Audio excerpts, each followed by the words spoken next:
This week on the OneCast, we're joined by Jackie Dobrowolski. She's going to talk about how fishing heals. That's a good one. That's a good one. Oh, God, it's a toad, son. Huh? It's a toad, dude. Let's go. I wake up to a little bit of drool on my pillow, feel like it's going to be a bad day.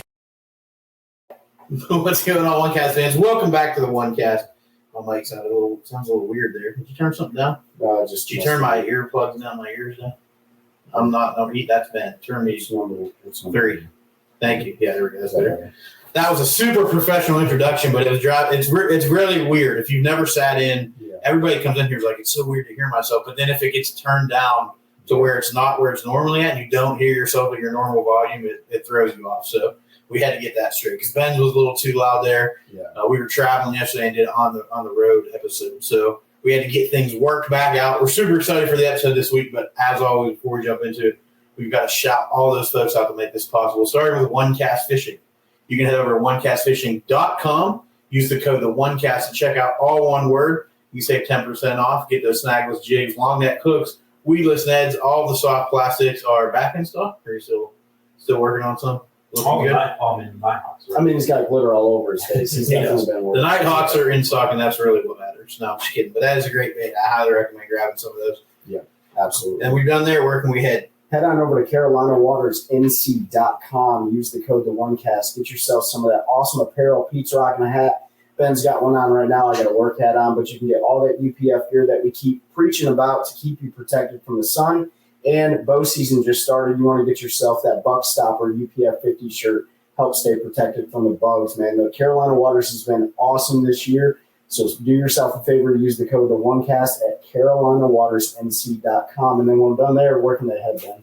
Well, then when you're out there, you get your baits now. You're protected in your skin. Now you got to protect your eyes. So you want to make sure you go over to Hobie Eyewear. Use our code. What's our code, Pete? There isn't one. Use the link. Use the link. Right, the link. The link is the code. The link is the code. The code is the link. Use the link, and the link will be in the description. Save 15% there. Get your polarized sunglasses and get those floating flames when you're going down the lake and they blow off. You can stop the boat, go back around, and pick them up. And then finally, after you've got everything ready to go fishing, your baits, your UPF, your sunglasses, you got to prep. So go on your phone right now. Go download the Deep Dive app. This app is going to take your fishing to the next level, especially your preparation. It's at its database. These guys went through hundreds or thousands of hours of tournament data and looked at where they caught fish, what baits they used, and they put that all in the database to help identify potentially the best locations and best baits that are in your body of water. That's right. You know what? All three of us love hearing from all of you. Asking about where should I fish, what bait should I use, and please keep shooting us those messages. But like Ben said, go check out the wind effects, the water inflows, the bait tool, all the different applications that Deep Dive has for you. And when in doubt, we'll steer you right to the Deep Dive app as well. We'll send you the link to it if you're curious and you can't find it, but it's on all your guys' Play stores. So, now that we're all set, if you go back and listen to our last couple episodes, we've covered all the forward-facing stuff going on. The other thing, we had a pretty good conversation yesterday. It was a live, and I'll probably drop it as a bonus episode just because I think we had a lot of good conversation. But Bass rolled back one of the rules decisions on the no information deal. So they made a rule that said you could get information up till January 1st, 2025. The anglers were not happy. And now, as of today, September 8th, all bodies of water for next year are off limits for information. So they rolled that back to how it used to be when it used to be schedule announced was when the no information rule started. They tried to change that, and it was not met well. So that's rolled back. Other than that, not a whole lot of news to talk about. Technology has been the debate.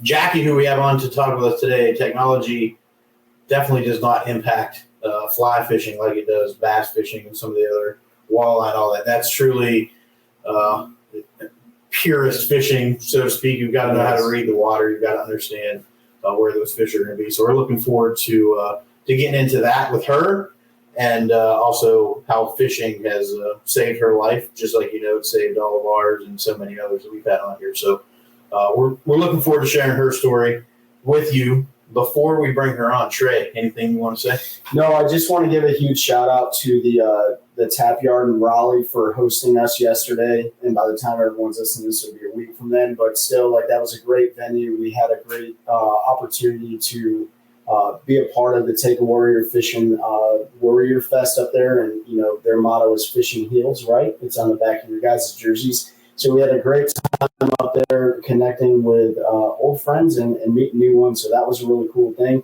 It was really fun to watch Ben give that little toddler a hat, which was really cool because Pete was like, he's either going to have a freak out moment or he's going to love it. And he loved it, and then he had a freak out moment. So, but it was really cool. We had some friends drop down from Jersey, which they traveled down numerous times, and got to bring one of my old buddies up there with his daughter. So I just had a great time in, and that's why the soundboard and everything was kind of wanky at first, but we got everything set up now. So other than that, and you know, we were talking before the show, before we bring Jackie on, like we were just talking about the new NFL rules, right? Like how dynamic the NFL has been. And people are like, oh man, you know, like it's crazy in the fishing world. Man, it's crazy in all the world. I just got to add one thing to that. Everyone kind of knows the new kickoff rule. Yeah. It looks kind of funky. There's been some returns today because we're recording this on Sunday.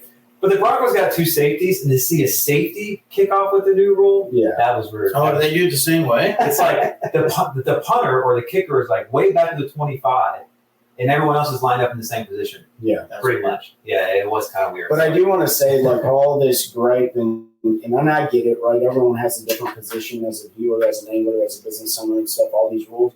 But the episode that we're getting ready to have right now, like, all that stuff goes out the window, right? We're talking about the outdoors and how it connects you with nature and how it helps you reflect and think about the things you value in life that are most important. And so I don't care about forward fishing soon. I don't care about these rules changes. This is the stuff that really matters, in my opinion. So I'm very excited to have Jackie join us today. Yeah, we talked about it yesterday. None of that stuff really matters. What we're about to talk about today is what matters and helping people. So, yeah, let's get it rolling. Let's do it. Bring her on here. See if I messed this up. Nope, I did that right. Jackie, can you hear us? Yes, can you hear me? Did I butcher your name or did I do okay? You did okay. I tried. You know, we're professionals. It only took me 4 takes, I think, to get through it because I was in my own head. But really happy to have you join us. We're over here in North Carolina. I know you are out in Utah, correct? Correct. So the whole other side of the country, whole different world over there from us. But really appreciate you joining us and sharing your story and how fishing's helped you. So before we get rolling, why don't you go ahead and introduce yourself and kind of talk about what exactly it is that you do in fishing, because it's pretty cool, the whole competitive fly fishing thing that you're into. Yeah, my name's Jackie Dobrowolski. I live in Utah. I grew up in Pennsylvania. I started fly fishing, I want to say in 2019. I learned how to fly fish in West Virginia. And the form that I learned how to fly fish was Euro nymphing specifically, which is the majority of competitive fly fish. And I didn't know that at the time. And I really loved it. I fell in love with it. I took to it really quickly.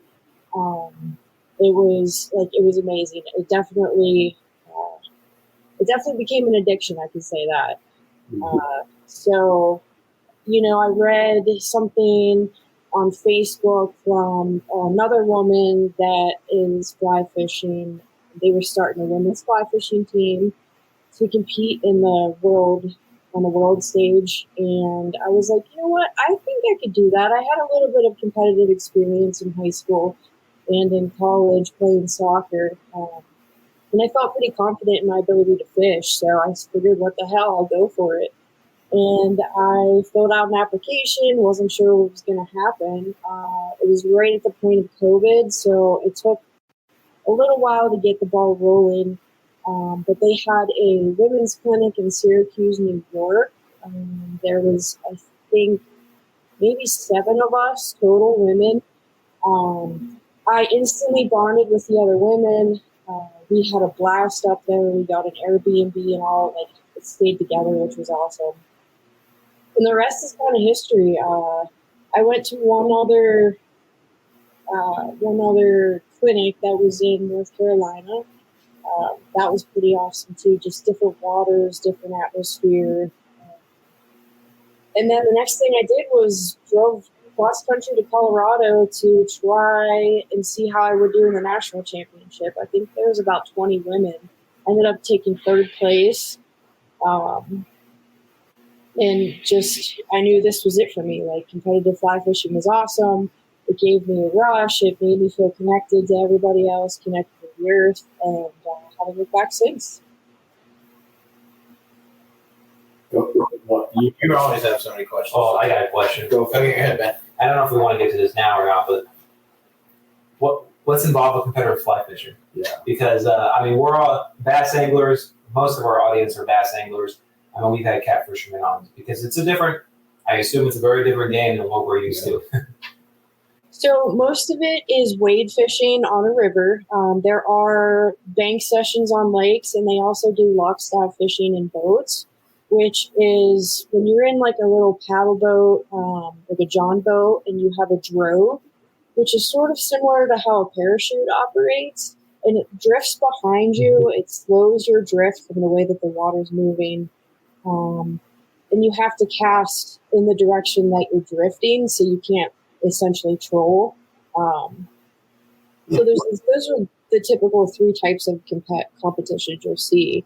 But whenever you're wade fishing, you'll get it's called a beat. It's a section of the river, typically anywhere from 100 to 200 yards long.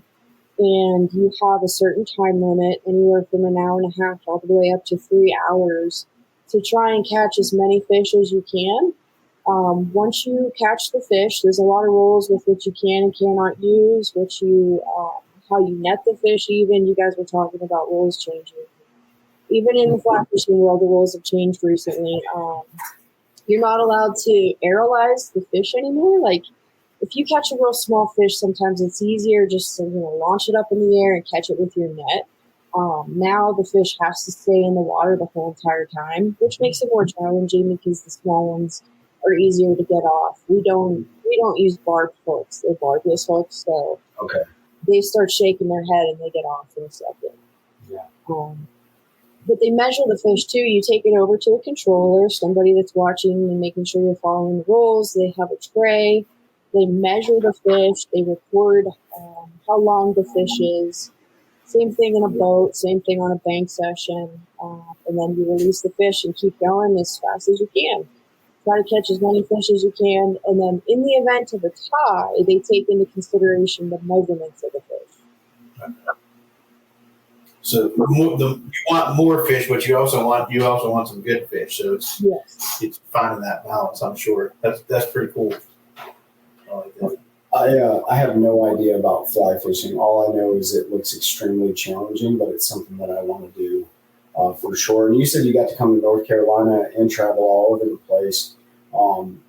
But I'd like to rewind a little bit before we. Actually, you know what? Let's hang on to the tournament details right now. Like, what other? So, how does it work? Is it like bass fishing where you buy into like a tournament and then they have payouts down the board, or how does that work? No, it is done by the U.S. fly fishing team. It's the adult team, which is essentially mainly composed of men, the men that started it. And you have to pay into a membership for that. It's $75 a year to be a member of Team USA. And then they put on competitions, and we're divided into regions. There's the West region, the South region, the Northeast region, and the Midwest. And you have to compete in your region that you live in.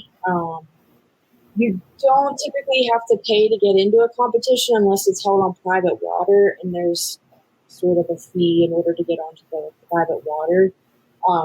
And you gain points, so it works on a point system. And then after a year, they rank you as far as that point system is concerned. And then the top 5 anglers are chosen to represent the U.S. team on the world level.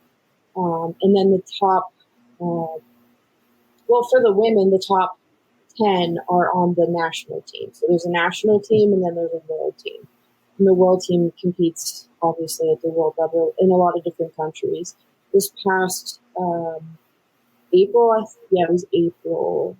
Or was it June? Regardless, they were in the Czech Republic. Oh, wow. Yeah, they were fishing behind castles. I couldn't go because the year before I had given birth, I was 8 months pregnant at the time of the competition, so I decided to sit out and let the team go without me, and then they kept the same team, so I just watched from Facebook. My team fished behind castles, and it was awesome, and they did a great job. But I hope that answered your question. No, it totally did. I mean, it's definitely not like It's totally different. It's totally different. The only thing I like, Jack, when you describe it, the only thing that kind of reminds me of, I don't know, I might be talking about my rear end here, but I had a buddy who used to do a lot of pool, like 8-ball pool or whatever it is. And they had rankings, and you move up rankings and all. Or maybe chess too, kind of. I think a lot of other sports, but just in the fishing world, it's vastly different. Are you guys when it comes to the species, for us bass nerds, we're like spotted bass, largemouth bass, and smallmouth bass. Is it multiple species of trout, or is it only one? It's multiple species of trout. So your typical rainbow trout, brown trout, brook trout. In the west region, I even saw a competition recently that was counting bull trout, even though it was going to be a rare catch. And then mountain fish. It's a type of white fish. Out in Washington, I know a lot of lakes and stuff, I assume rivers and all, but they've got the sockeye and landlocked salmon and all that. Like, if you catch one, does that technically count? If you manage to get that big in? It depends on the competition, like whatever they specify the rules. If you're going to be fishing somewhere like the steelhead might be running, they might count the steelhead as well. So I think they just take into consideration the time of year and what fish are going to be in there. But they do stick to like the salmon lake species, which are all interesting. Yeah. So is there an age limit? Like, do you have to be like 18 years or older, or do they allow like kids to do it as well? There is a youth team actually that just won the gold medal in Czech Republic, which was awesome. They're fantastic. I'm not entirely sure the rules for that. I assume you have to be under 18 to compete.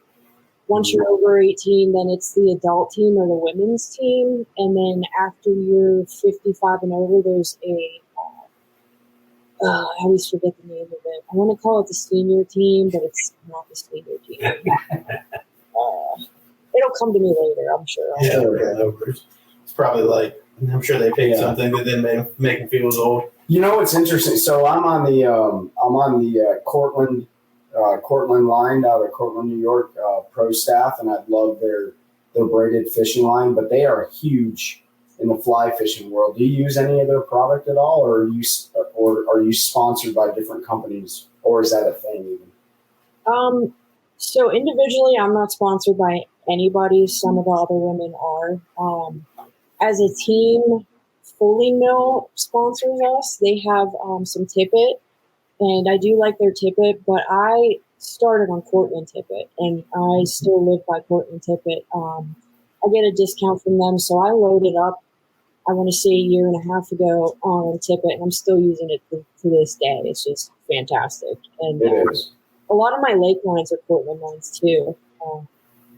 So when you lake fish, you have to fish at different depths. So the fly fishing line that you use sinks at a certain rate. And so you have to have, I think I have maybe 7 different lines, and they're all Cortland.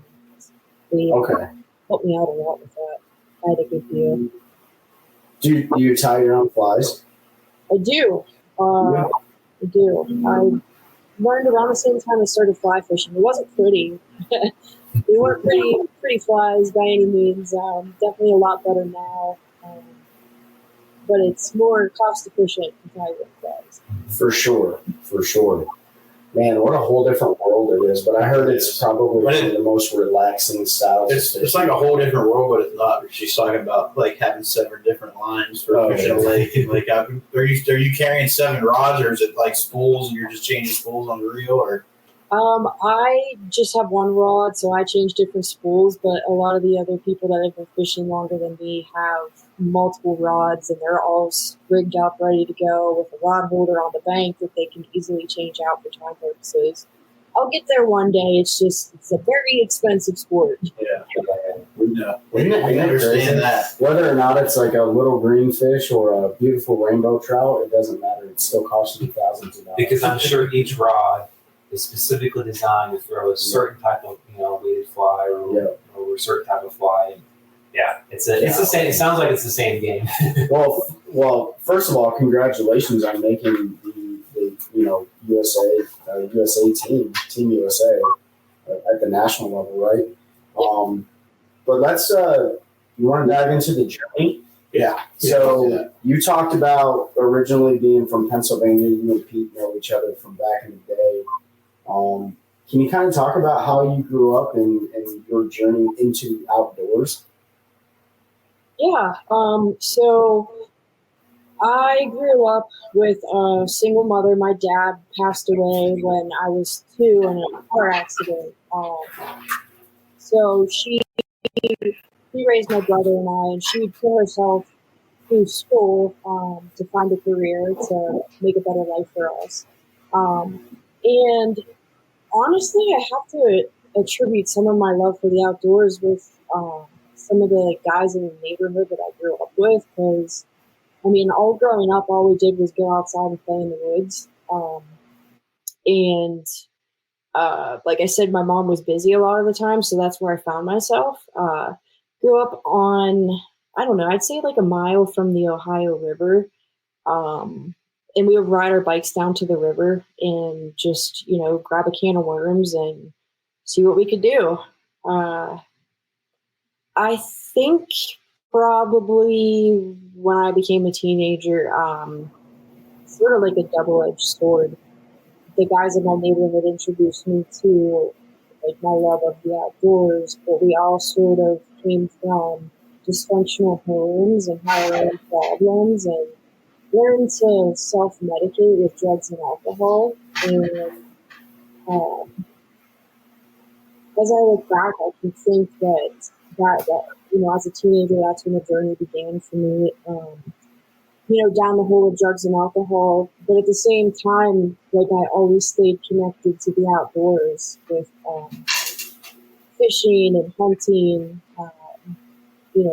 Just white-tailed deer hunting in Pennsylvania. I think it was probably the calm in my storm, just a lot of chaos in my world, and being outside sort of brought the calm. Yeah. I remember we all would end up at those river gatherings with bonfires and lots of beer usually and other things, field parties, all of that stuff, and it was how we all dealt with whatever it was we were going through at the time. Normal teenage stuff for a lot of us, but then there were others that had more going on than we did, and we didn't know it at the time. But like Jackie said, some of them were coming from a little bit tougher circumstances, and they were using it probably for different reasons than some of us other folks were.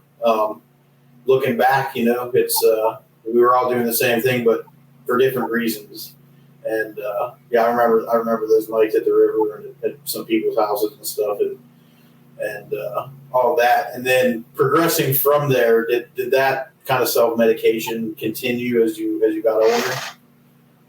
Yeah, I would say it was a learned behavior on my part at an early age, and then life did what life does, and it showed up on its own terms. And I don't know if it was the drinking and the partying that put me in the situations where things just spiraled more out of control, and then also,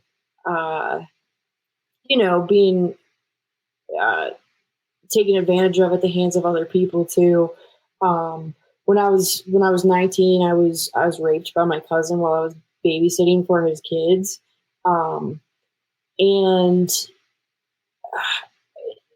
basically whatever grip I still had over my life after that, it would just went downhill really fast, spiraled really fast. And I did press charges, and it sort of like drug that whole ordeal out for me for over a year, like kept it so fresh in my mind. I'm glad that I did it, and I had to testify, against my own cousin, but it did give me some closure. But at the time, like I couldn't see that. I was just, wanting to numb everything away. I didn't want to feel a thing. Around that time was, I think, I started using prescription pills. Prior to that, I was actually 15 the first time I ever tried heroin. So I was dating a guy. So part of my story is my dad died at a young age, when I had a young age, and I sort of chased that male affection, my whole life. And I would date anybody that would give it to me, any sort of affection I would get, whether or not they were a good person, whether or not they were good to me. So the guy I was dating, he was way older than me. I was 14, he was 18, and he lived next to somebody that started selling heroin. And I think when I was 15, he's like, "Hey, do you want to give this a try?" And I just wanted to make him happy. I just wanted to make sure that I still got that love from him. It was a very unhealthy, very toxic relationship. And I tried it the first time, just snorting it. I got deathly ill. I vomited everywhere. I was like sweating profusely. I had a headache. I felt like crap. I was like, I'm never doing this again. The next weekend, he asked, "Do you want to do it again?" And I was just chasing his affection and his love and said, "Yeah, let's do it again." That went on for a couple of months. Eventually, I was able to get out of that relationship when I was 16. And I didn't touch heroin again until I was, I think, 21.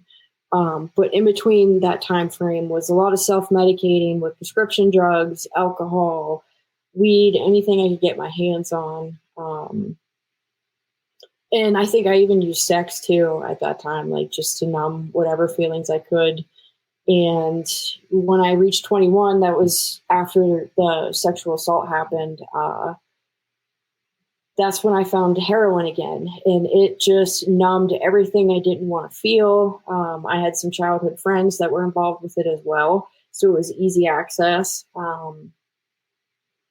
And for the next 6 years, I was a slave to heroin and also alcohol. I still would drink alcoholically to the point of blacking out. I just didn't like who I was. I didn't like any of the feelings that I had. I wanted a different life. And, for whatever reason, I thought, the drugs and alcohol would get me there. I went to rehab 6 different times. The first couple of times I didn't know that I had a problem. I thought I was still in control, typical denial. But my mother had found out and threatened to kick me out of the house, and I didn't have anywhere to go. So just to keep my place of living, I went to rehab, I think, 2 times for that. Didn't go with any intentions on quitting, obviously, just to get back to doing what I was doing. I did it once to save a job. And maybe 1 or 2 more times to get back into my mom's house.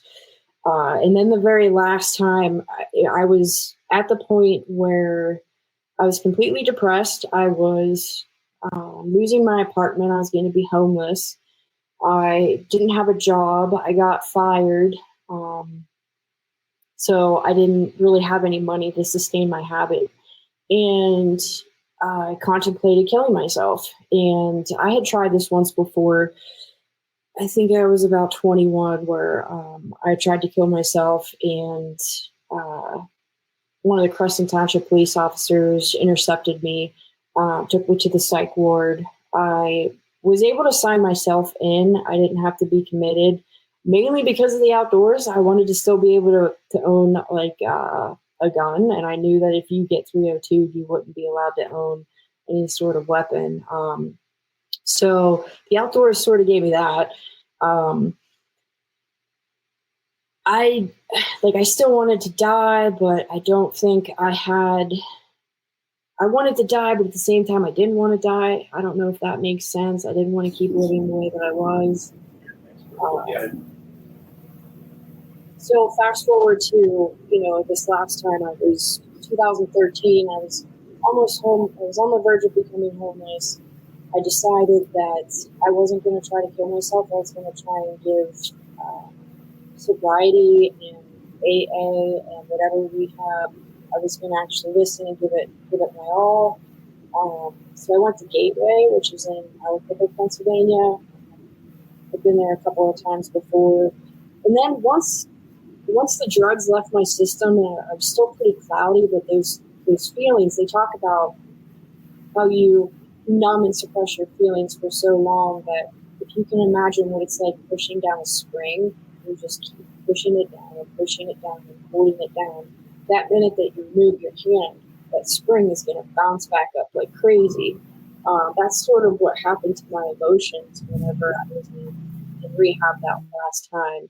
And I didn't know what to do with them, so I was actually going to sign myself out, and I was going to jump off the overpass on 79 and kill myself. That was I had a plan. That's what I was going to do.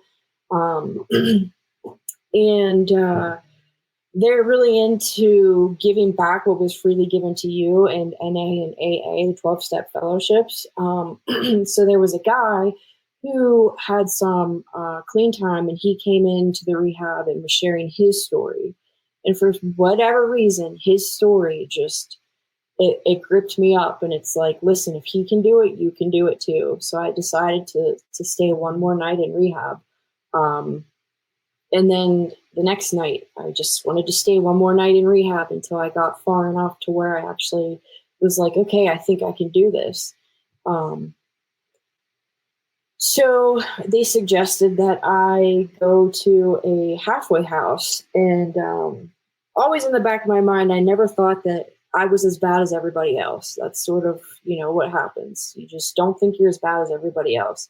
I didn't think that I needed a halfway house. But at the same time, I had nowhere to live. And it was Christmas. I spent Christmas in rehab. I had nowhere to go. There was snow on the ground. I didn't want to go live under a bridge. So I started the application process to go to a halfway house. I ended up getting into one that is in Washington, Pennsylvania. It's called Turning Point for Women. I went for 6 months. That place saved my life. The woman there also was in recovery. She had so many years, I don't remember, 30 years sober. And she wanted to give back by opening up a halfway house. And then the next suggestion to me after the 6 months I did in the halfway house was to go to a 3/4 house, which is basically a step down. When you're in a halfway house, you have to, you can only go out on passes that are approved. You're pretty much locked down every night. You can go to meetings with other girls, but you come back by a curfew. We all ate together. We did therapy together. And then we also had to find outside therapy. It was a pretty stringent process, but like I said, it saved my life. So the next step was the 3/4 house, which is you can come and go as you want. You can get a job. You still have to attend meetings. You still have a curfew. It sort of eases you back into society. So I had always had a love for the outdoors. It, like I said, brought a calm to my storm. So when I had to get a job, I started looking, and I wasn't able to go back into the restaurant industry. They suggested that I try something new. And they were building a Field and Stream in Washington, which is like a hunting and fishing camping store. And I was like, perfect, that's right up my alley.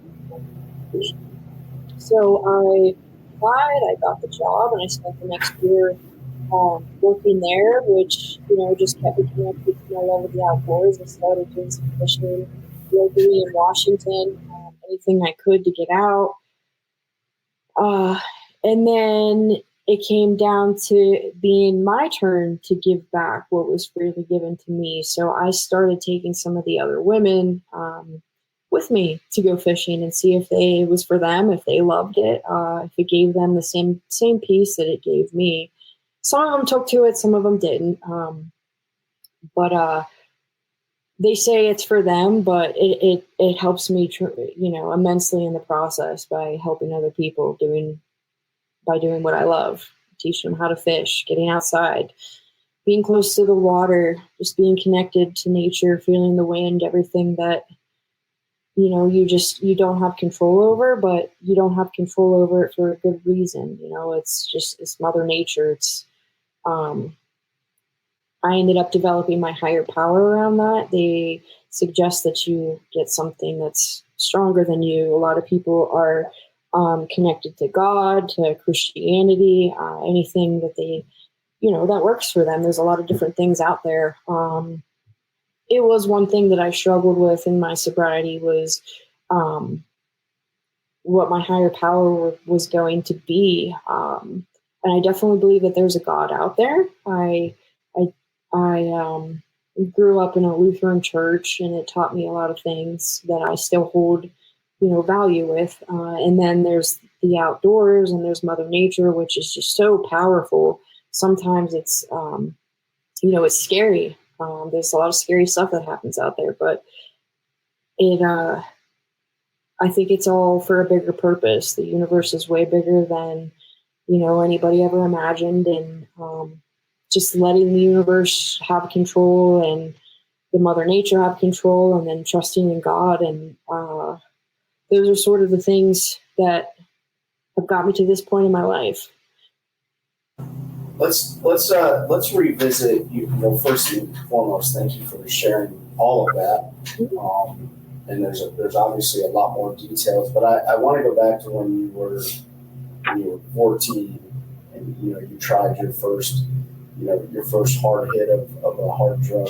And now we see, like, in different states, like marijuana and stuff is legal, but everyone's got personal opinions on that. But what did you see yourself? Did you, as a teenager, what was your dream in life? Where did you want to see yourself as a teen? Like, did you want to be a doctor, lawyer, like those typical jobs, or where did you see yourself? To be honest, I don't think I knew myself enough to have a dream of my own. I was influenced by what my family wanted, what society wanted, which only made me further depressed and anxious, because I didn't even have any goals in mind. I didn't know who I was, what I wanted. I can tell you that society and my family wanted me to get a 4-year college degree. My mom was a school teacher. I thought maybe being a school teacher would, be for me.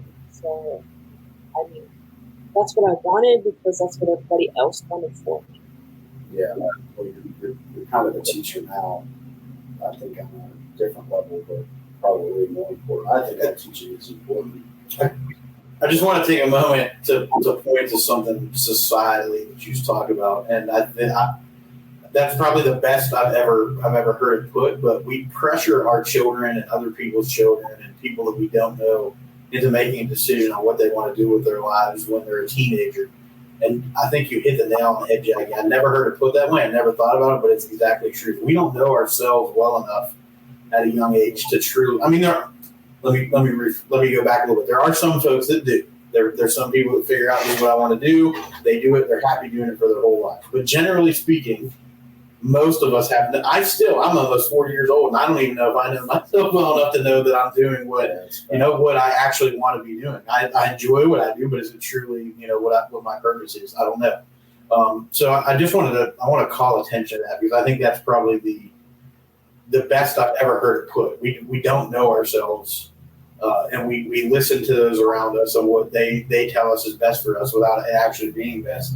And when people ask about why kids are changing majors and stuff now, or flip-flopping careers, so many people we know our age, we're all relatively the same age, have changed careers 2, sometimes 3 times, right? And it's because we didn't know. We listened to what people said we should be doing. We tried that, and we were like, this sucks. I don't want to do this, so we did something different. And I just appreciate that nugget of knowledge. I mean, there's a lot of nuggets of knowledge coming out of this, but that one, for any parents out there, we're not trying to tell you how to raise your kids, but take that into account when you're trying to force them to do something and they're telling you they don't really want to do it. How many people, when you were going through, so it is amazing to me that you were able to, be addicted, still living in the home with your mother. Obviously, she was very busy and stuff, so I don't want to take anything away from her. But of all the people that you considered your quote-unquote friends that maybe weren't addicted to any sort of illicit drugs or anything like that, how many of them try to help you knowing that you're addicted?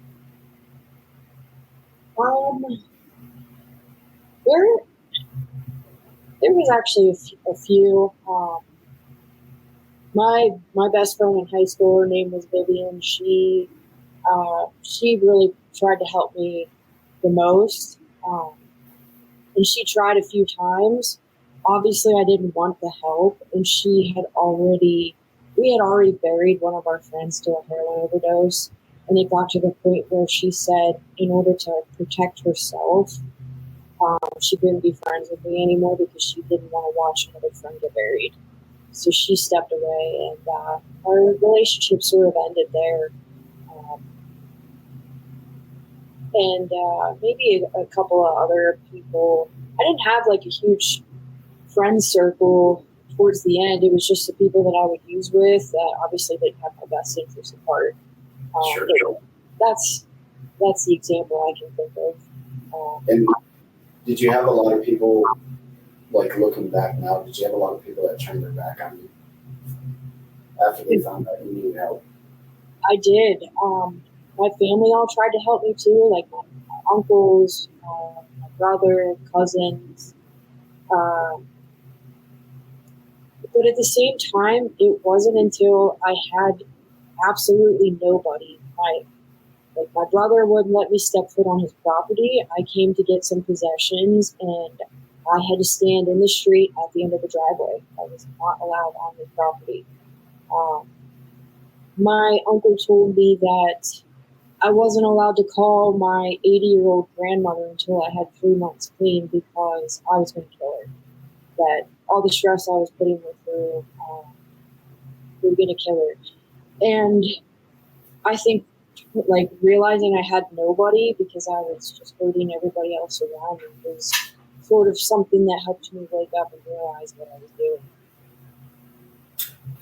It's I know we all either know people, other folks who experience all like Jackie, or know family members who had someone went through kind of what you went through. And it's a very difficult, challenging thing. And I think the only thing I like, and it sounds like listening to your story too, like it's the old proverb, you can leave a horse to water, but sometimes you can't make him drink. And until the person can reach that point, and fortunately, Jackie, you reached that point alive, and so many folks, unfortunately, succumb to their demons, and it, that was, who knows why. I just think that God probably sent whoever that man was to tell us that story there that night, just to get you to stay one more night, and start the process. And I just want to point, like, it's a stark reminder. I say it all the time, on the show. We keep it pretty PG, but I say everybody goes through shit. And you don't know the shit that somebody's going through, right? Because this whole story she's telling, like, we had mutual friends and we were at parties together and hanging out. I had no idea. Zero idea. Now, I wouldn't say Jack and I were close. We knew similar people. We hung out at some of the same places, but, like, no idea all that stuff was going on. And it's just for me, it's like a reaffirmation that you don't know what people are going through. And I probably wasn't the best person back then. And looking back, I'm like, man, wish I would have asked more. Quite like, how are you doing today? Instead of just, but you're a kid. We're all kids. We don't know any better. But we were talking about this yesterday. Like, it's just tough. So a lot of times you don't know what people are going through, and even if they're going through something, and like that's the worst thing they've gone through in their life. Like it doesn't matter what it is. Like there's no point in playing like comparison games because it's it's Trauma's trauma. I think so. I'm going to make a statement and then I'm going to ask a question. And this is more of a message for you to those watching and listening. But I think childhood is probably the loneliest time in your life. I truly do. Mm-hmm. Because nobody understands you. You're trying to define yourself as a human being.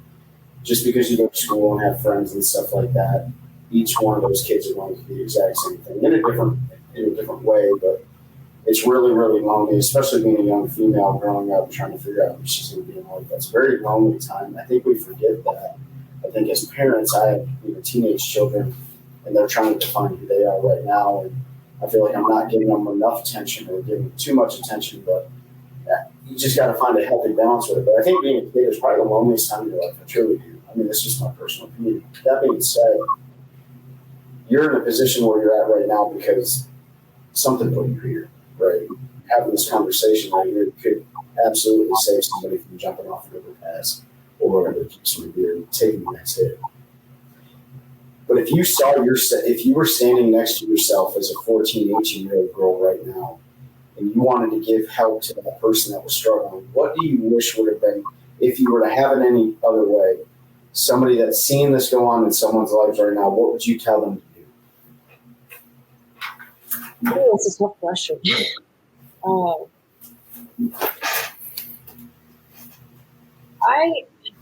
I honestly don't think that I had a true,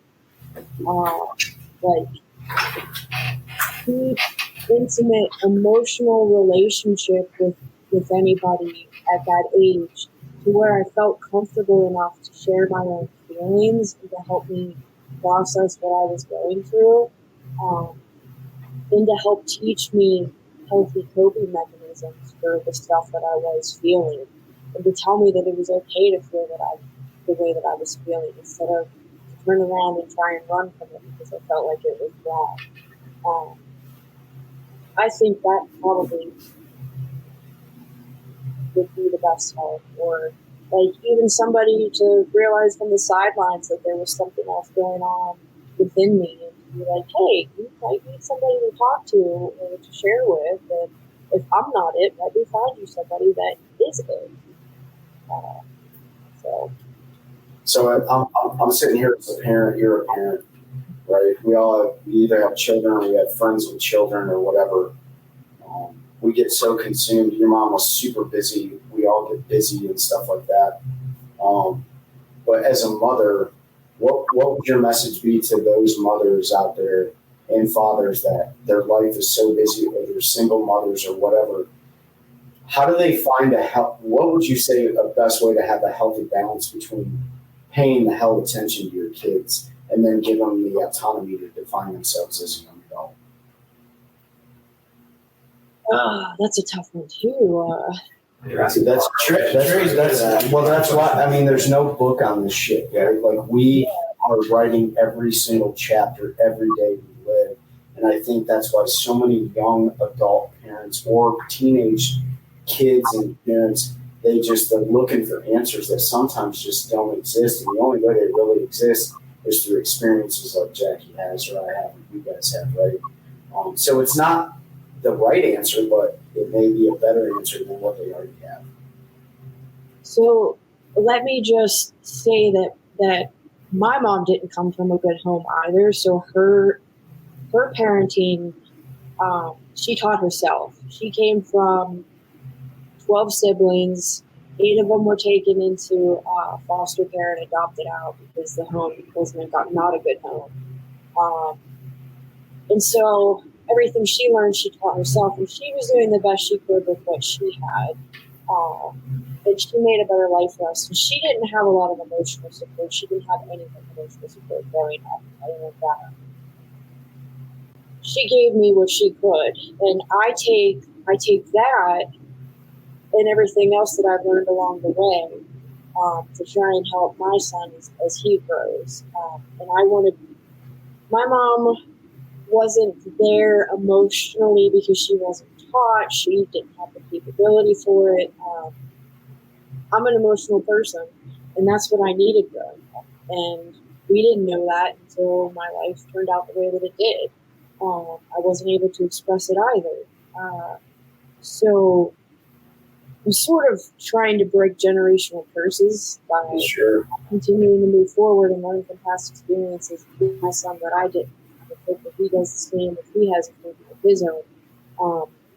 But my mom also had to do those things and had to take time away in order to provide for my brother and I. If she, I guess looking back, for her having to do that, that's fine.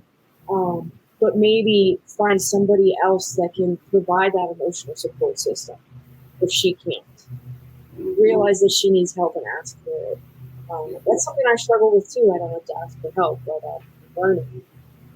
Absolutely, yeah. I think we all struggle with that. We all think we can do it all on our own. I actually got talked to at work the other day in a it was a role thing, but it was like, hey, you can ask for help. Everything we asked to get done, you said you were the one handling it. Who's doing what you're supposed to be doing? It's like, yeah, you're right. That's just how I'm built, is to take and take and take, and eventually we don't even realize we have so much that we're not providing what we need to be providing to those around us, whether it's family, whether it's work, whether it's home, whatever it is, anything. So I think that's a really good point, is not being afraid to ask for help. And then generational curses, or you hear generational trauma used a lot. Like, it's a real thing, and there's people. None of us are academics. We're not giving psychological advice or anything. I actually know a little bit about this, but you hear about it a lot, right? And there's people that scoff at it, but you look at how somebody's raised, and then they raise somebody, and bits and pieces of that stay. They might improve on certain areas, but there's things they don't know, and it builds and it builds and it builds over time. So there's a lot of truth in that. It's I think the academic term is transgenerational trauma, and they've done a lot of studies with the Holocaust survivors, the DNA change when they had offspring and stuff. Yeah, and it's pretty interesting. I think getting rankings. Yeah, I think you're generationally breaking the cycle by doing exactly what we're doing right here. Because hopefully, you say you have a son, right? Yes. Hopefully your son, when he gets a age, listens to this, make sure you share the link with him. But more important, her son's at the age right now. I've been seeing her Facebook post where he's actively attempting to kill himself every day, climbing up on boxes. But you know what? Like that stigma of you know, some people will shake their head and wave off somebody like, oh, he or she's just a product of their environment. Like, it's not important. No, you are a product of your environment. I don't care where you come from. And it's like Pete said, you have those little isms of the environment you come from, and much like not on the drug side, but I could have took two different paths from childhood, right? Growing up in a criminal ass family like I did, and I could have went down that path of least resistance, but the outdoors and war really helped me out. It's sad to say that, what I mean? But war helped me out, but we tend to lose connection with the things that we truly love the most, and it's not till later in life that we figure out, man, that really helps me identify what I value. So when you were going through all that, let's say trauma, up into the halfway house and the three-quarter house, did you completely disconnect from the outdoors the whole time? No, I did not. I still stayed connected. I would still make trips down to the river to fish. And I can't really answer why, just besides trying to seek some sort of normalcy or peace in my life, and that's always where I got it. So I would find myself, wandering back down there, even lost in my own abyss. Yeah. Did you when you were there, those trips you would take down to the river, wherever you ended up, did you find calm in the chaos at this point in time? Were you able to kind of shut down everything that had been screaming, all of the negative, all of the I need to do this? Were you able to find some peace in those moments, albeit probably fleeting, but at least for a time? Absolutely, every single time. I can't explain it, but it's like the task at hand is to catch a fish. you want to present something to the fish in a manner that they want to take it. And it's like, I get so obsessed and so focused on doing that the rest of the world falls away. I don't worry about anything else. And that's the piece that I get. It's the rest of the world fall away and you can focus on just that.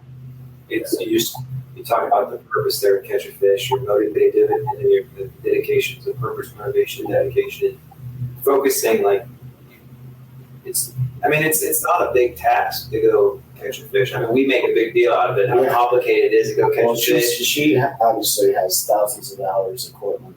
Yeah, exactly. You know, it's it can be a very expensive hobby, but like on the essence of it, it's you want to catch this animal that's living in the water.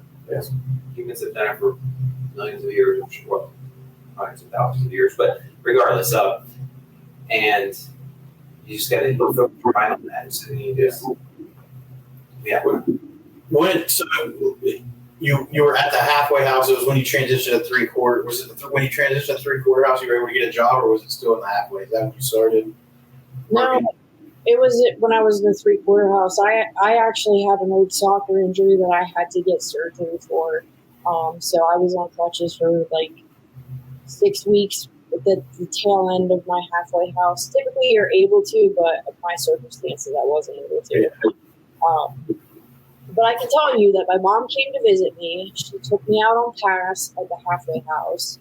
I was in a walking boot or a cast or something. And we went down to Hopewell Park with 2 fishing rods and went down there. And she sort of reminded me, hey, like, you can do this. This is what brings you peace. Like, just keep doing it. I'll never forget that for doing it. Was that like an aha moment? Like this is what I need to do whenever I'm feeling unsettled or uneasy. When I need to stop my mind from racing. And was that moment for you? Like, okay, this is it. This is my, for lack of a better term, you said it's like your addiction now. Is that kind of where that flipped from, heroin to, okay, I can use this in place of that when I need that calm? Yeah, that's exactly it. They say that at whatever age you pick up a drug or alcohol, that you stop, like your brain stops aging from that point on. You stay that age in your brain. So I was probably 11 or 12 years old the first time I tried smoking weed and drinking. So if you think about it, when I was fishing with my mom, I was like at a 12-year-old mindset as far as what I knew how to emotionally regulate. And how to just be a productive member of society and how to deal with the emotions of life. And she took me fishing and it made me feel good and it made me able to regulate my emotions. And I knew that it was going to be one of my healthy coping mechanisms because I was learning all about it in the halfway house. So yeah, I think that's what it was. That's what it gave me. You made it all the way. We didn't talk about it. Did you make it all the way through high school? I did. I made it all the way through high school, and then I went to college. And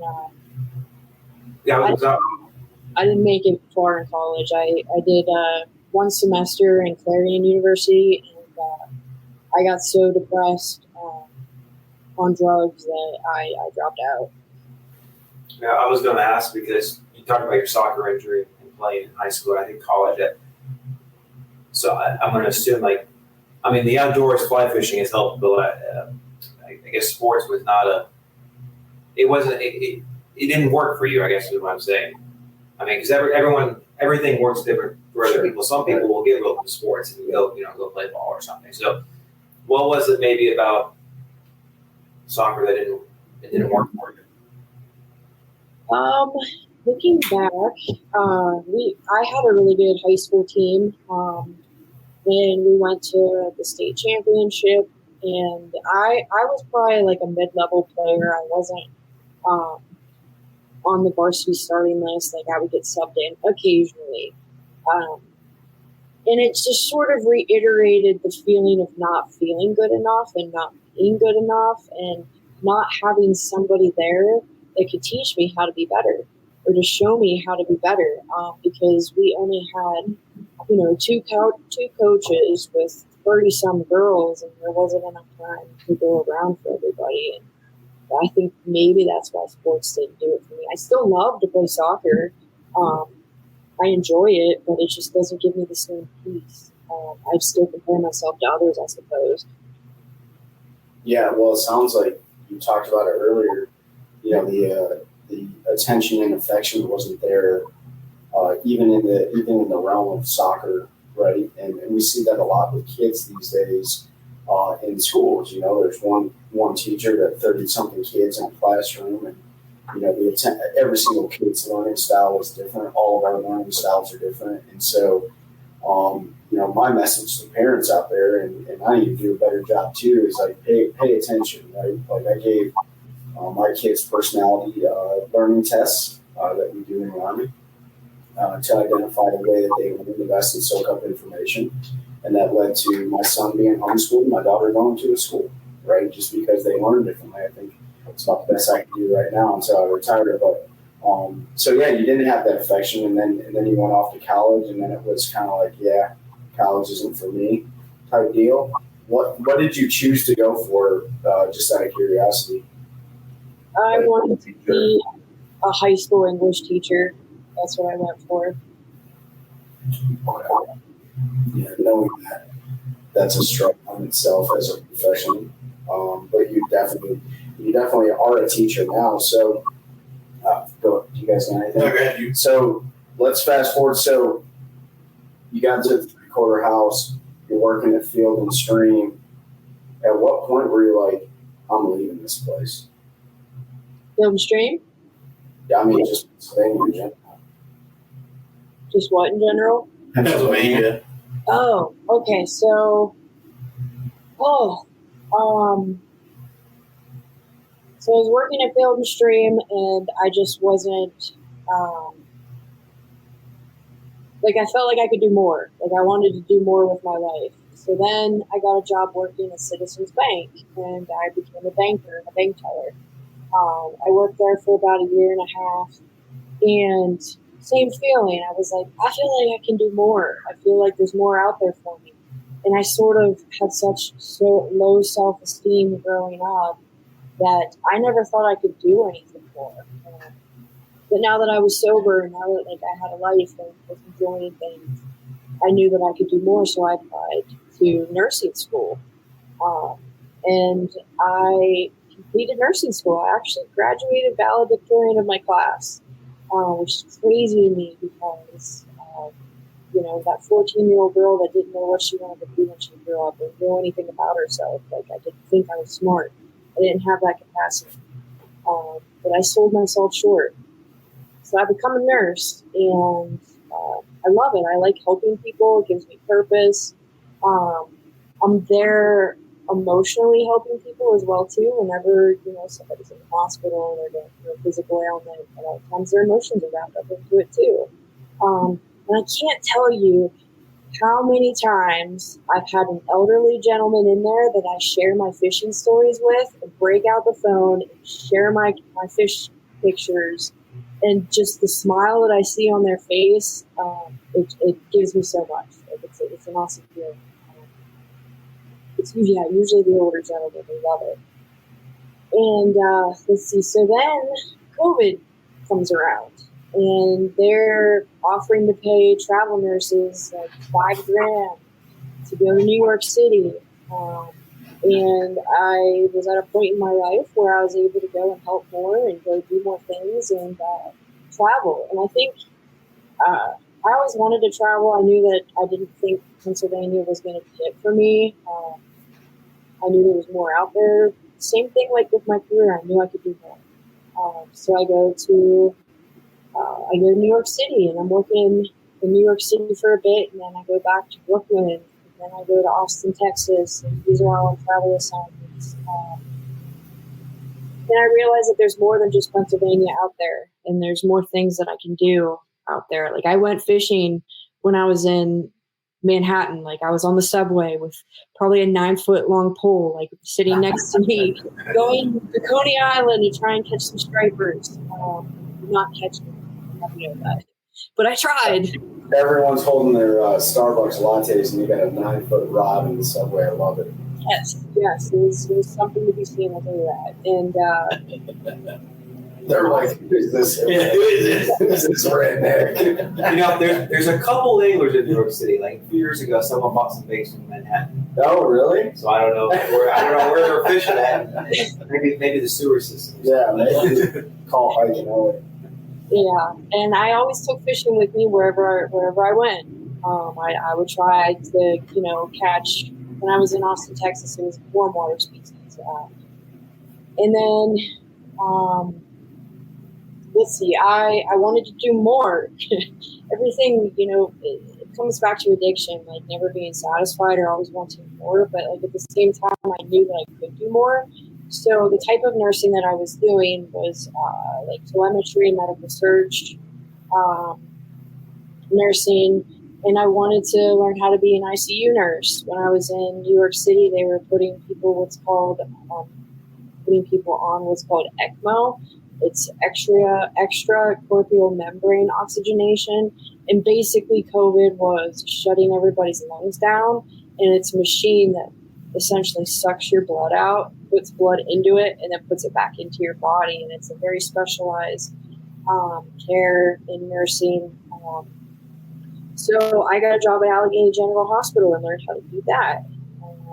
And I worked there for a year until I was on until the national championship for fly fishing rolled around. And I needed to make more money in order to be able to compete and to travel. So I went back to travel nursing. And I got a job in Du Bois, which is central Pennsylvania, being an ICU nurse. And the guy my husband, who I'm married to now, we had been friends for probably about 6 years. I met him in AA at an AA meeting. We were friends, and we started to, share interest in one another. And he came with me to the national championship in 2022.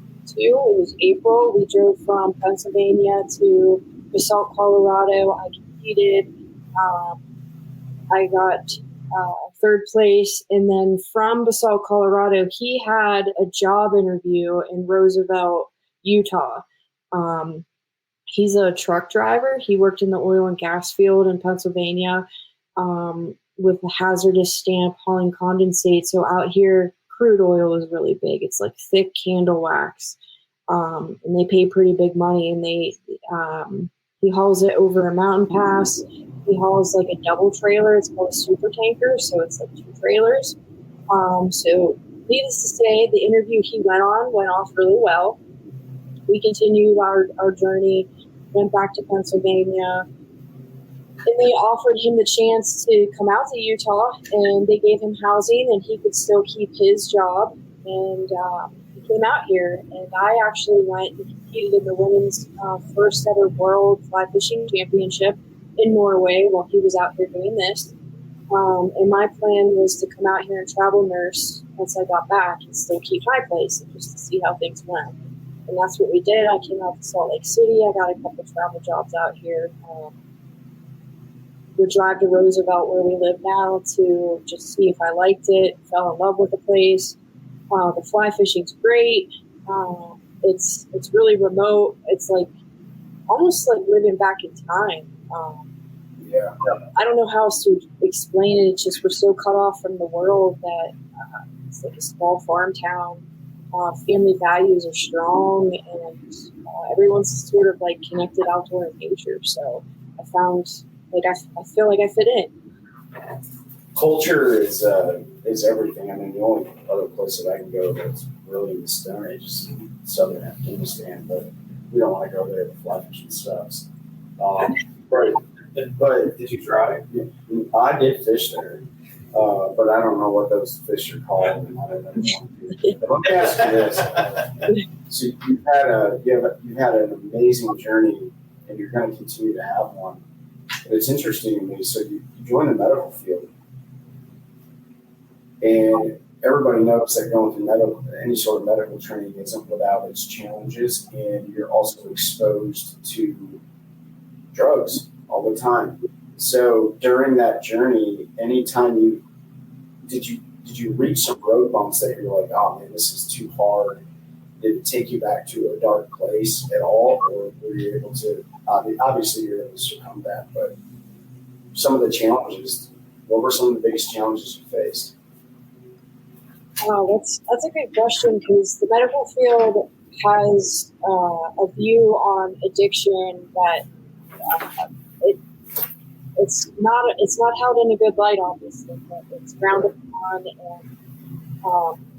And being an ICU nurse, a lot of the patients are intubated and sedated specifically with fentanyl, which is basically heroin. And I can tell you that when I started working at the bank, and I would have like up to $150,000 in my little bank vault, like, of course there were times where I was like, how can I get away with stealing this money? But eventually, like, I just put into perspective that it wasn't mine. It was like, and it became like monopoly money. Like, it had no value. It did nothing for me. It was just a part of the job. And then I took that mentality into nursing as well. And I was super embarrassed to tell anybody that I worked with that I was a recovering heroin addict. And I didn't tell anybody. And I still don't tell many people that I'm a recovering heroin addict, because I'm the first person that they look at if things go wrong or if there's an issue. And just from, having that mentality of the monopoly money, like the medications that I deal with, like they just don't hold. They don't have the same. They don't have the same hold on me that they would have before, because they just, I don't know. They're like, it's like monopoly medication. I don't know how else to describe it. It just doesn't have. It's like it's not real. Yeah. Yeah, it's like not real. And it's there to help somebody else. Yeah, I think I still sometimes struggle with the emotional aspect of working in the nursing industry, like being stressed out and learning how to emotionally regulate and use healthy coping mechanisms and not getting burned out. I think that's harder than being around the drugs, to tell you the truth. Yeah. Do you ever go back to that spot in Pennsylvania that you went with your mother fishing that one time? Have you been back there since? I have not been back there since, because the fishing there sucks, but I would definitely go back there to, like, nostalgically and maybe go hike or just sit on the water's edge. And I would take my son there in a heartbeat for sure. I'll take you there when we go to Pennsylvania. I'll go. I mean, I was just. Oh, I know you'll go, but that's like the definition of a gargle. Yeah. Is your mother still with us, or? Yeah, my mom. She's actually flying out on this coming next Sunday, to watch Colton, my son, while I go compete for the national championship again. At a little different point in my life. I'm not going to hold the same, like, third place standard that I got before, but I'm just going to be happy to be there. But I'm really grateful that my mom could come out and do that for us. But she likes to fish too. She doesn't have the same value of fishing that I do, but she'll go out on the pontoon boat with some friends and put some worms on and maybe catch some bluegill or something.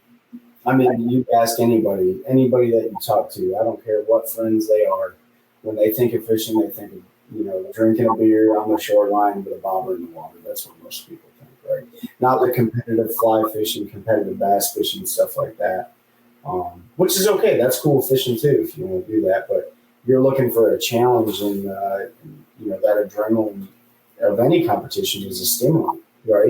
It's a drug in itself, and I think that's what feeds a lot of us that have been addicted to different things in life. Like when I get out of the Army next year, like, it's definitely going to give me a little bit of the adrenaline rush that I want, because so many people, when they leave something where they felt like they had a sense of purpose and belonging, and then they just go to somewhere else, if they don't find a healthy habit or a healthy hobby, then a lot of people find themselves in a dark place, and you're not going to let yourself go back to there ever again. Yeah. I can tell you that since my mom took me to that fishing spot all those years ago, she struggles with alcohol too. She's an alcoholic. She was my whole childhood a functional alcoholic. Was able to hold down a job and whatnot, but would binge drink on the weekends. And from me being able to better my life in the 12-step fellowship, she actually followed her way in too, and she's now a member of Alcoholics Anonymous. And she has over a year sober now. Awesome. That's awesome. She's like emotionally present, and she's, like I said, able to come out and help me. She was just in Florida visiting my brother. They welcomed their second child, and she was helping out down there too. So, I mean, like, being able to give back is everything. Like, being able to watch my mom come in and do the same thing is a big better feeling. Absolutely. I mean, you can't hang your hat any higher on being able to help your own parent out, right? Like, we always talk like, yeah, we got you when you were in diapers as a kid, and you're going to end up putting me in diapers when I'm older, and hopefully that's the case for your mom. Hopefully she sticks around long enough. Hopefully she's not in diapers, but if you had to change in your nurse so you can do that, Yeah. I told her she's not going to go into a home. She can come here and we can fight, and I'll change the diapers for her. That's wonderful. Do you have an amazing journey? I'm going to turn it over to these guys real quick. What do you guys got? Go ahead, man. I'll let you ask, and then I've got like one or two. Well, I remember right. So 2019 was when you started competitive fly fishing. That's when I started fly fishing. You started fly fishing, then you went only 3 years. Yeah. 3 years to the championship. Yeah, I had the least amount of fishing experience out of anybody. Until third place. Yeah. It is amazing because during that entire time, you're also travel nursing and all over the country. But were you getting out, on your off time when you're traveling, when you're in? I mean, you talked about New York or Houston. Were you fly fishing too? Were you like focusing on that? Yeah. So I was in a relationship with the guy. His name was Carl. He taught me everything I know about fly fishing, and he lived in West Virginia, and I lived 3 hours away in Pennsylvania. And being a nurse, I was able to work 2 weeks in a row, which is basically three days 1 week, 3 days the next week, back to back. And then I would have up to 8 days off. So I would work my 6 days, and then I would go down for my 8 days off to West Virginia and fish every single day. Every single day. So that's, I think, how I excelled so quickly, and just like the love of it stopped was because I would do it. I spent so many hours on the river down there. It's crazy to think about now and to put it into words, but I loved it. I found my home there. Like, I would always go back to that place in West Virginia, Elk Springs Resort. Big shout out to them. They were awesome guys down there. The fishing was awesome. So, yeah, I hope that answered your question. Yeah, you packed a lot of experience into a short period of time, able to fish for up to 8 days. 8 days straight. I mean, you figure most folks, as they're learning, might get 2 days max a week. So they're getting 8 days a month. You were able to get 16 days a month to their 8. So I know you said you had the least amount of fishing experience, maybe years-wise, but not everybody can say they were, able to spend that much time in the water, and that's that helps cut the learning curve down immensely. Just being able to get out there. What's your favorite trout to catch, and then what's your favorite species you've caught over the years? Well, I guess except for your second favorite. I assume. Yeah, your favorite trout species to catch, and then your favorite non-trout. Exactly. Thanks. I think my favorite trout species is wild brown trout. They're very smart. You have to present the fly to them just the way they want it, and then they put up one hell of a fight. And they're beautiful. They're gorgeous. I can't say that I've caught a ton of different species of fish. I've caught a lot of warm water fish, and then some of the crazy fish out of the Ohio River. I caught some big walleye.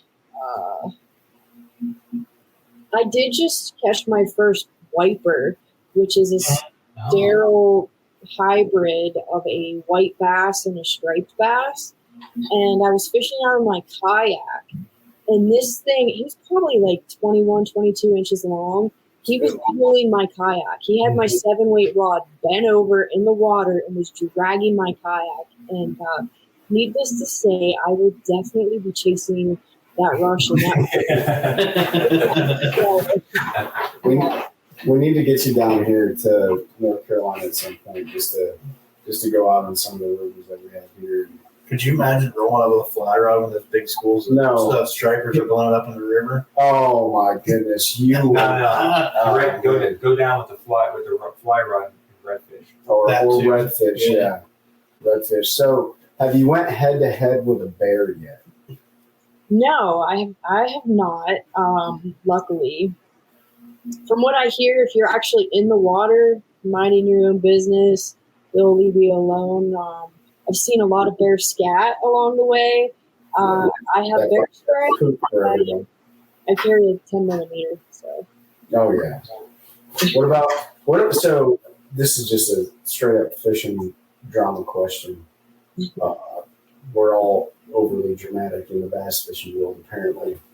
But in the fly fishing world, what's the biggest drama that you see going on in the fly fishing world right now? Well, the World Championship in 2023 was held in British Columbia, Canada, and there was a lot of lake sessions, and there was only one river section specifically, and the fish were not spread out; they were just in specific beats. So there would be, if there's let's say there's 10 women fishing it, one person would catch 20 fish and everybody else would catch 0 or 1 fish.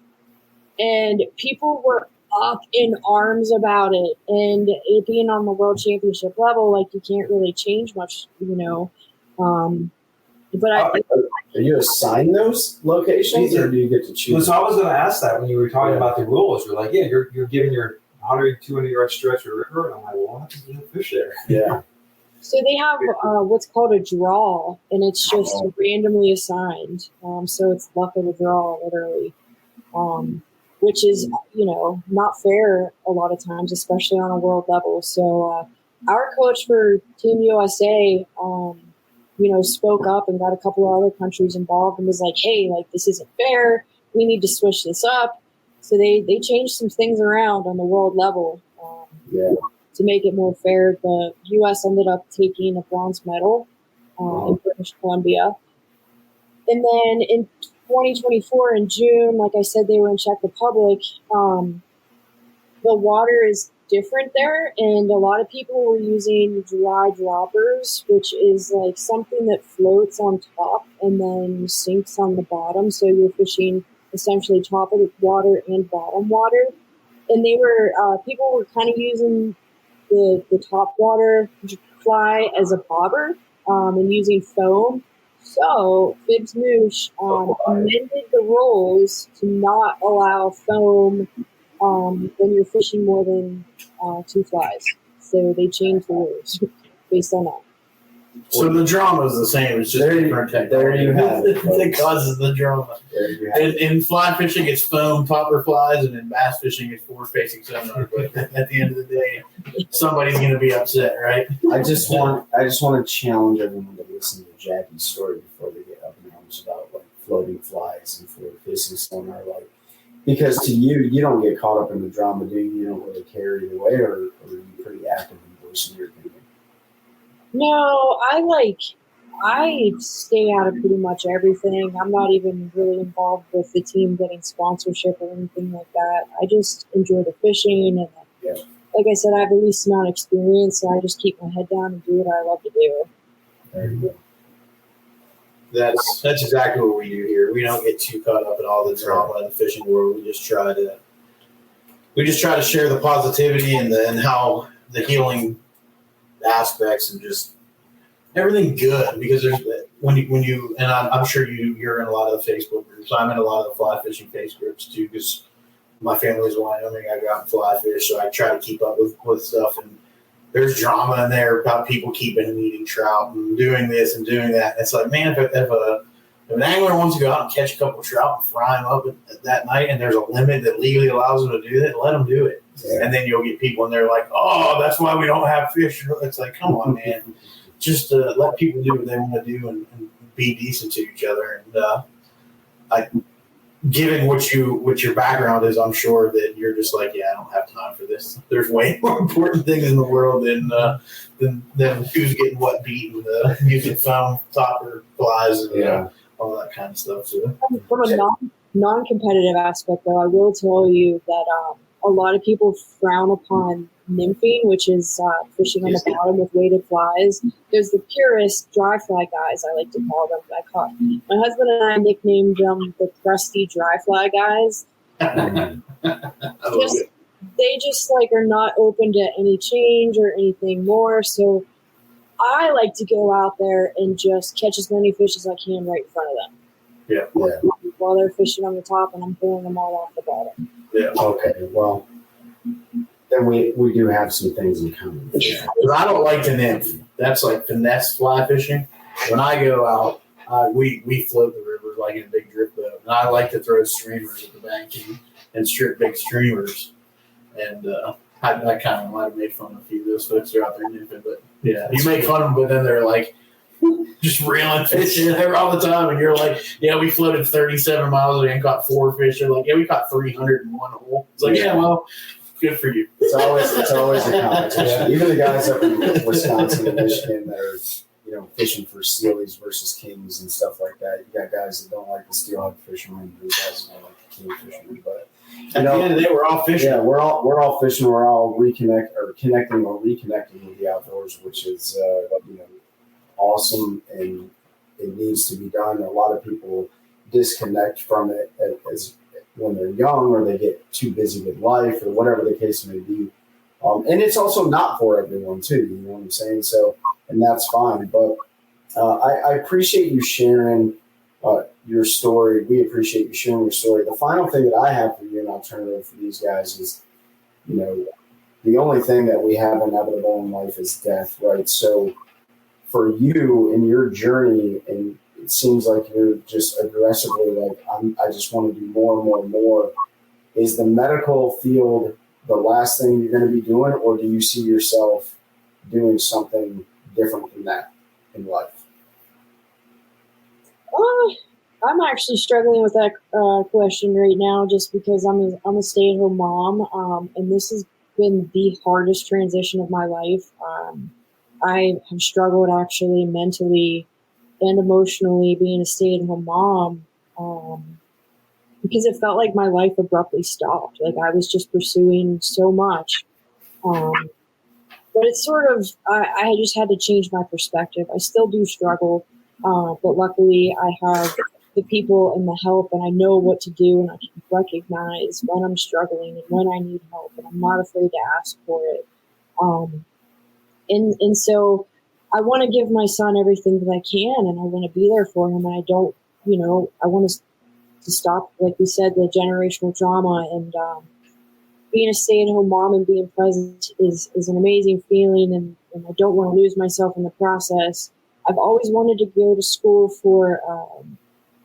to be a nurse anesthetist, because it just seemed easy, like not easy, but manageable. There was less emotion involved. You just basically put people to sleep, bring them back out of it. The schooling for that is 3 years, and there's a lot of on-call. And having a family, and, we're talking about having another baby at some point. I had to weigh the options.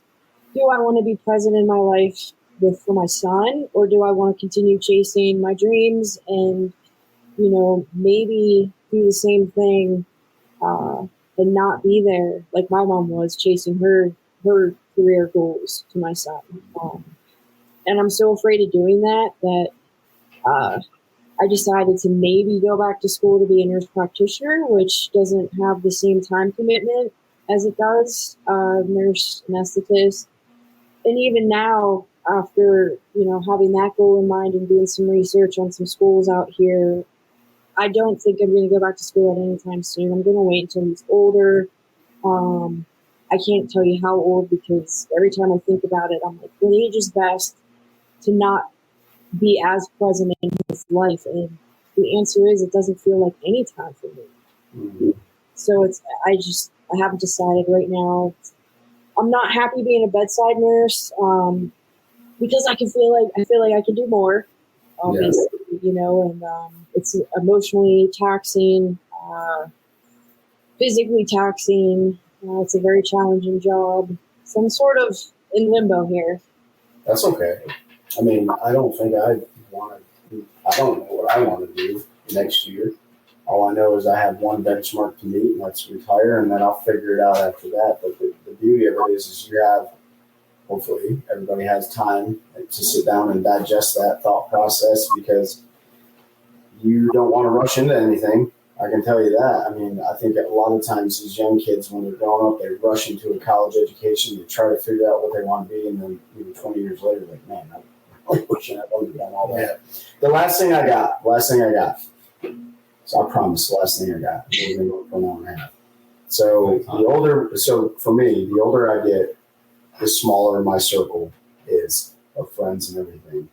For you want to help people, but you also know that there's a level of toxicity where you can't let it be around you or let it be around your family.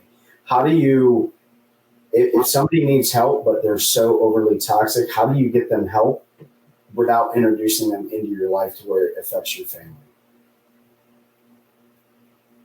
And that's not just with drug usage. That's just toxic people in general. I'm thinking of a specific. Right now, we have a family member going through something. So it's hard to want to help them, but not introduce the chaos into your own life while trying to help them. We sort of are bringing the chaos into our life to help them, but it's family. I think that you have to keep firm boundaries, establish firm boundaries before you decide to help somebody, and then always stick to those boundaries. Never let them go.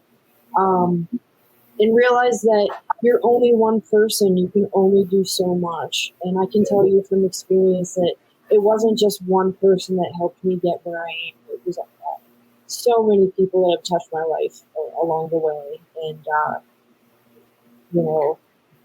to ease the load and, not just bring it into your life, but like have more support there to help you, balance it out with other people. Yeah, I appreciate that. It's easy to write people off. It's easy to give them too much help. How do you find a healthy balance? So I appreciate that, Jackie. Pete, Ben, what you guys got? I'm done. Sure. Ben. Okay. Wow. Where is the national? If you're getting ready to fish the national championship, where are you heading? It's in Island Park, Idaho. We're going to be fishing Henry's Fork and the Warm River and a private lake that I always forget, and then Hebkin Lake in Montana. Oh, wow. Okay. So I'm going to follow up to that. So there's, 4 or 5 bodies of water. Does each competitor spend a part of the competition on each body of water so everybody experiences the different things, or is it completely random where you'll fish? We all fish each sector, I can't think of what they call it right now. So the way that it's going to happen is we have the two river sessions. You're going to have a morning and an afternoon session, and you're only competing against the people on that section of the river at that time. Okay. And then you're going to rotate to the other river, and you're only going to be competing again around, that time on that specific body of water, just to make it fair. Mm-hmm. And then the next day you do the lakes and you switch. Same thing.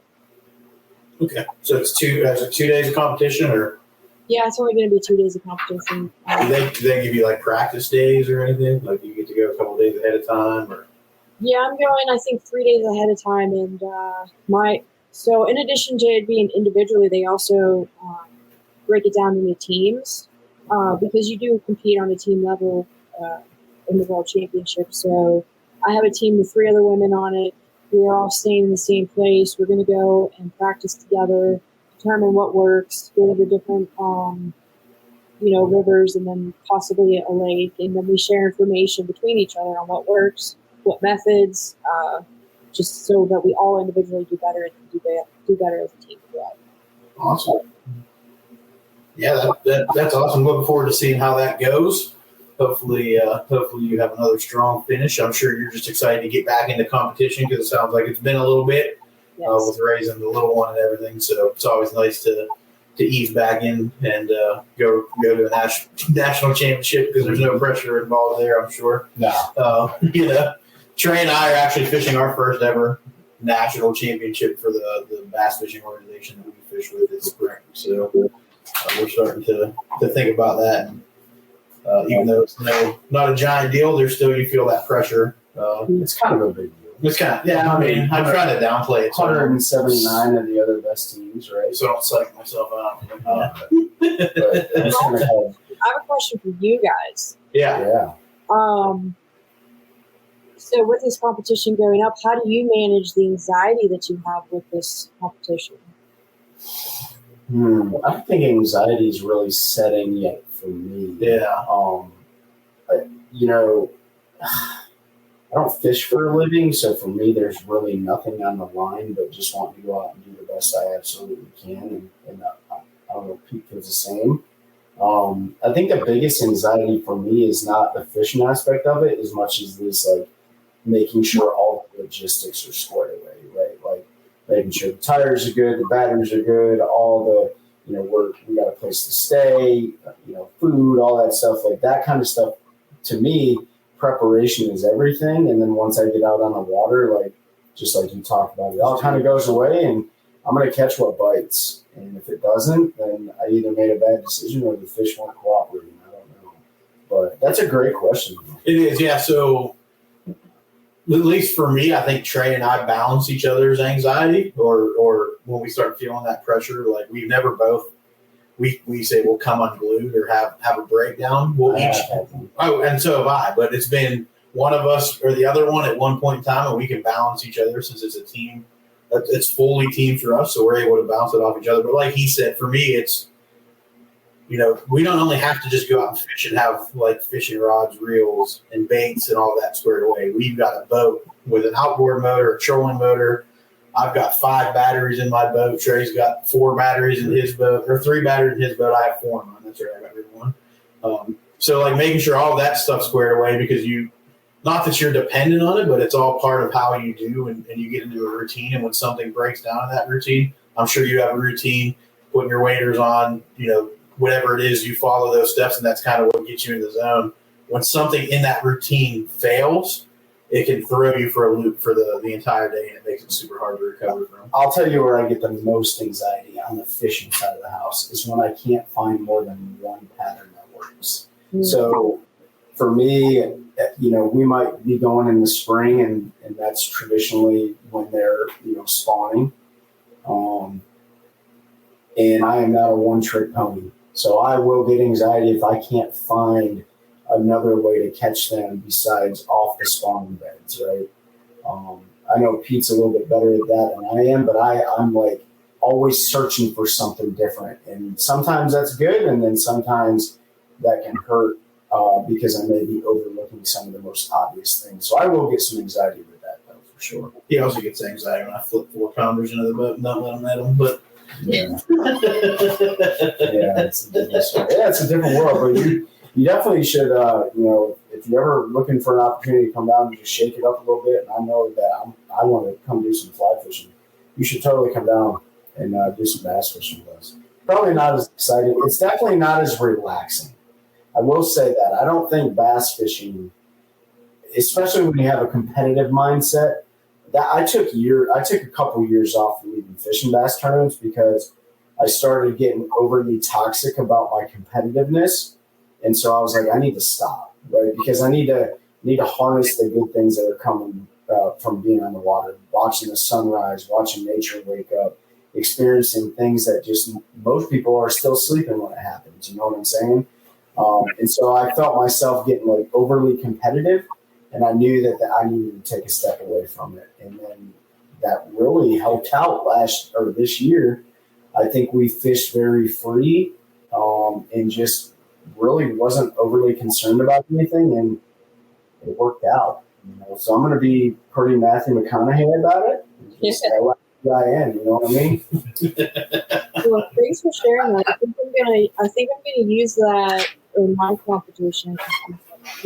Every morning remember why I'm there and not focus on the competition aspect of it. I mean, what's the worst thing that's going to happen besides a bear? Right? I'm not going to catch fish, but I still get to be out there and on the water, in the water, or whatever, and be where most people will never even see. Like, I'm okay with that. There's two things that we took this year that we lived by, and it was control what we can control and be comfortable being uncomfortable. And once we just kind of let that be our motto and live by that, it was like whatever got thrown at you, it was what it was. And like he said, it freed our minds up from the stress, anxiety, whatever you want to call it, around the competition, pressure. And we were able to just go out and for lack of a better term, do our job and what we needed to do to compete at the level that we wanted to. And the last thing I'll say is, no matter what you believe in, if you believe in God or what, doesn't matter.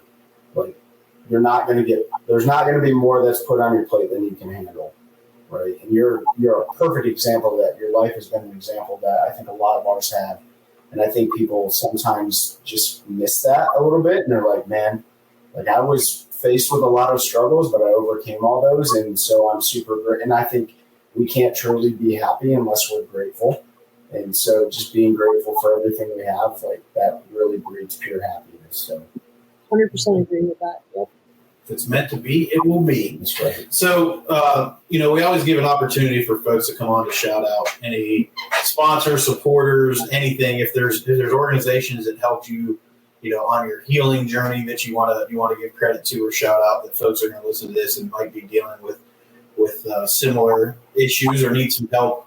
We have pretty large following in Pennsylvania and North Carolina and around the country, but just anybody you would want to give some credit to, whether it be an organization or individual, whether it's fishing or help through your addiction. Yeah, I think if you are struggling with addiction, Gateway Rehab and Outlook really helped me out several times. They've always been there. And then the Turning Point in Washington, Pennsylvania, the owner, Pat Lutz, is an awesome human being. She gives back so much. That place literally saved my life. Literally. And as far as fishing, I want to thank my mom for always being there and taking me back out there to fish when I was in, the halfway house. It's really what set things in motion for me. And from Team USA, it being the first, this is the first women's team. We're still in the process of getting more sponsors. Right now we have Fulling Mill, which has been awesome. I have some tickets and reply time stuff. It's great. Shout out to them. And then if you're ever looking to support Team USA for the women, US Angling is always looking for donations for. They're trying to get approved on the Olympic level right now so that it would be Olympics in 2028. They have a story right now on how they're trying to get that involved. They have, I think, 3 out of the 4 committees that have signed off on it. They're just working on the last one, and then it'll be, in the next Olympics, hopefully. I hope that happens, and then give it a break. So if anybody wants to support USA Angling, you said it was whatever. Is it USA Angling? Is it just on their website to support the women's team or the men's team? Or Yep, any of the teams. And I think they have a lot of bass stuff going on too. It's US Angling, so US and then Angling. Okay. And I'll put the link down below if anybody wants to go check that out. If you want to donate, if you want to see if you can help sway the Olympic Committee in some way, maybe somebody knows somebody. You never know. Make bass fishing great again. That's right. Let's get fly fishing and bass fishing into the Olympics. Yeah. And then we'll see what happens there. I don't know. Fly fishing is probably more globally accepted than bass fishing. For sure. There's not so many countries that have bass in them. Yeah. But Jackie, I really appreciate your time tonight, being open and honest with the story. I know there's folks that are going to listen to this and it's going to help. It's going to make an impact on their life, either directly or indirectly. It may be them, it might be somebody that they know, but I know for a fact that this is going to help people. Just hearing what you've gone through and being able to overcome it. I want to remind everybody that's listening that